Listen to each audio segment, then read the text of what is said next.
আসসালামু আলাইকুম। Facebook boosting মানে কিন্তু ডিজিটাল মার্কেটিং না।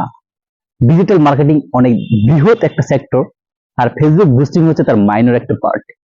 আপনি র্যান্ডমলি যখন ডিজিটাল মার্কেটিং সম্পর্কে জানবেন, হয়তো আপনি বুস্টিং মানে ভাববেন ডিজিটাল মার্কেটিং, কিন্তু এটা না।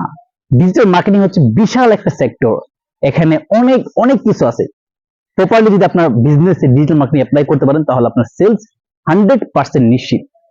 ডিজিটাল মার্কেটিং এর সবগুলো জিনিস অ্যাপ্লাই না করলেও জাস্ট আপনি যদি ফেসবুকের যে অ্যাডভান্স জিনিসটা আছে এটা আপনি অ্যাপ্লাই করতে পারেন আপনার বিজনেসে, তাহলে আপনি সেলস নিশ্চিত। আপনি যদি মনে করেন যে ফেসবুক মানেই ডিজিটাল মার্কেটিং, আপনি ফেসবুক অ্যাড রান করবেন, কিন্তু সেই অ্যাড থেকে কখনোই আপনি সেলস পাবেন না। আপনার হয়তো অসংখ্য মেসেজ আসবে, শত শত হাজার হাজার মেসেজ আসবে, কিন্তু সেখানে ফেক মেসেজ বা ফেক কাস্টমারের পরিমাণ খুব বেশি। অপরদিকে আপনি যদি ফেসবুক মার্কেটিং অ্যাডভান্স বিষয়টি অ্যাপ্লাই করেন, আপনি যদি ডাটা ডিবের মার্কেটিং করেন, ওয়েবসাইটের থ্রু দিয়ে ফেসবুক দিয়ে বিজনেস করেন, তাহলে আপনি কিন্তু সেলস কয়েক গুণ পর্যন্ত বৃদ্ধি করতে পারবেন।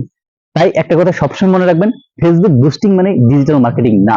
ডিজিটালিকা শুধুমাত্র বেসিক বুস্টিং সার্ভিস প্রোভাইড করে না।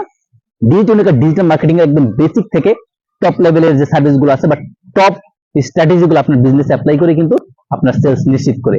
তাই অন্যান্য এজেন্সির মতো গতানুগতিক ফেসবুক বুস্টিং সার্ভিস থেকে বের হয়ে আপনি আপনার বিজনেসে ডিজিটাল মার্কেটিং জিনিসটা অ্যাপ্লাই করেন, ডিজিটাল মার্কেটিং এর সঠিক বিষয়গুলো অ্যাপ্লাই করেন, আশা করি আপনি সেলস কয়েক গুণ পর্যন্ত বৃদ্ধি করতে পারবেন। সকলে ভালো থাকবেন। আসসালামু আলাইকুম।